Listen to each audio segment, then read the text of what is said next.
What you are looking at on your screen is my ticket from my very first BTS concert I went to. On May 13th, 2017, I went to BTS's Live Trilogy, Episode 3, The Wings Tour in Hong Kong. May is a very important time for me and BTS. For starters, it's my birthday month, and in 2015, BTS won their very first award show prize for their song I Need You after being in the industry for 3 years and now winning on music TV shows. My first comeback with BTS was Fire, which was released May 1st, 2016. But my introduction to BTS was all the way back in January of the same year. Picture this, I'm sitting in the living room of my friend's house and I am shown two videos, BTS cover of Shinhwa's Perfect Man and Dope. Perfect Man cover was the first time I was exposed to a K-pop boy band.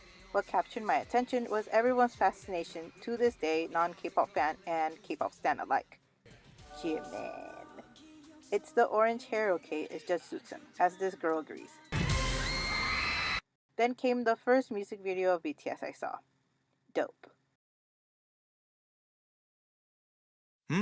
어서 와. 방탄은 처음이지? Actually, yes, Namjoon. It was, in fact, my very first time with BTS. Things I remember while watching this: laughing at Jungkook because he looked like a kid in a cop costume. Unbeknownst to me, he's a year younger than me.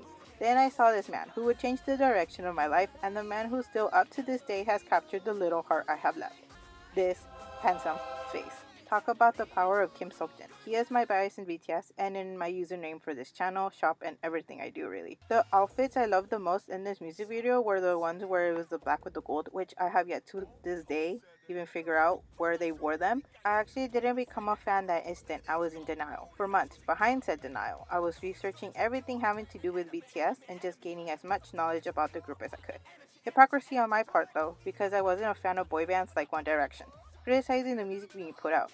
But what did interest me about 90s boy bands was the fan bases and the devotion of a music listener to something so distant from themselves. I did have other exposure to other K-pop groups, but the only one that stuck to me was BTS. Their backstory, one of struggle and overcoming many hardships in the industry that shunned them for being in a small label and not being in the big three labels at the time, which was JYP, YG, SM Entertainment, is a story of relatability and inspiration.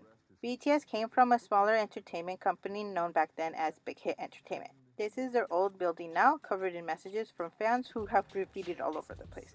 It was small, and the package room shows it too, but this building shows the massive growth BTS have contributed to the company and their humble beginnings. Big Hit Entertainment was founded in 2005 by a man known as Bang PD, who started with 2X, 8 and 2AM, which was a joint effort between the company JYP. 2010, Namjoon, also known as Rap Monster back then, RM now, was signed to the company. RM was brought in to eventually develop a boy group that would debut June 13th of 2013. Namjoon is essentially the foundation of BTS, being specifically sought after for his underground rap experience and knowledge. The label would then hold auditions for his next members, and the lineup would change from the initial members to what we have now: RM, Jin, Suga, J-Hope, Jimin, Taehyung, and Jungkook. BTS being from a smaller company meant they had less resources than the big three, who by this time ruled the charts, gained a reputation of winning all the awards during shows, and having the fan base with purchasing power. The big three companies had the money and the connections. BTS and its label were viewed as nobody's non-deserving in the South Korean industry. This would be apparent in their treatment at shows even 1 year after debut. The broadcasting stations would always be the first to say hello and greet everyone, the Sunbays and the Hubays alike, but some people just ignored us and passed right by or mocked us for not even being a candidate for any place. Fandoms of other groups would mirror that same energy to the ARMY fandom. By getting to know their story, along with getting to know their lyrics and it being something completely new to me, got my interest in BTS. In early 2016, I was in undergrad and still living at home, which in many ways mirrored some aspects of BTS's struggles. Comfort, inspiration, and drive is what I got from starting to gain interest in BTS. Underdogs supporting the other underdog, rooting for them all the way on the other side of the globe, albeit 4 years later after their debut. 2013 to 2015 was a very bumpy road for BTS, as mentioned above, but the winds of change happened in 2015, a very special year for BTS and the fandom. The fandom was growing fast, and it was apparent in BTS's first show win on May 3rd, 2015. The song I Need You came from their album The Most Beautiful Moment in Life Part 1 and marked BTS's change from a hip-hop concept group exploring other concepts and stories of youth.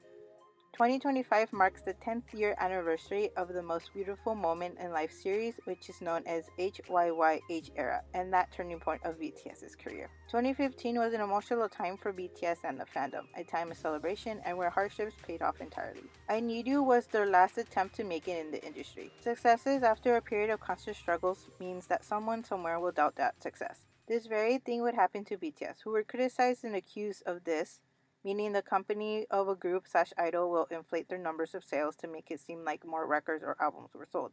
These rumors and accusations would still haunt BTS into 2017. It was showcased in this VCR. Reading all this stuff going on with the fandom spaces that were said about BTS at the time gave me one impression overall. Fandoms are toxic. The words being spewed to others because they are growing and beginning to be successful is horrid. People feel threatened and need to be on top no matter what it takes. Nothing, of course, that hasn't been seen before outside of K-pop fandoms. I'm gonna kill you too! Despite all this, Fire Era was my first BTS comeback. I watched V Live, now known as Weverse, and stayed up to watch this very famous live. I didn't know what they were saying, but BTS Trans, a Twitter account who translated everything BTS said in the live, was a help. A lot of my beginnings of me becoming an ARMY have to do with BTS Trans because of their work translating BTS's earlier content, and ones I love the most being channel Bangtan content and the behind the scenes content. Having watched all these translated videos, I was able to get to know BTS behind the scenes and have a better understanding of their personalities. Another show would be After School Club. Cringy at times, but a silly way to get to know them better. My whole experience of getting to know BTS is an example of the globalization of K-pop, the Hallyu wave, and how K-pop fandom and online content can influence an interest in something not spoken in a native language. Not only globalization, but the rapid growth of interest in something other than just the music. From January 2016, by the end of 2016, in less than a year, I had already applied to a study abroad program to study in South Korea for the spring of 2017, which is an experience I cherish so much, and I had already bought my first K-pop album, which was BTS's debut album, Too Cool for School. Guess where I bought that album? I don't think you can guess where. If you thought Tumblr, that is correct. To wrap up, the K-pop industry is ever-changing and rapidly. BTS had Forever Young album released May 2016, which had their single Fire, along with Save Me and 21st Century Girls. And by the end of 2016, BTS had switched their concept to the elegance that was Wings era. By 2017 February, they had another album, You Never Walk Alone.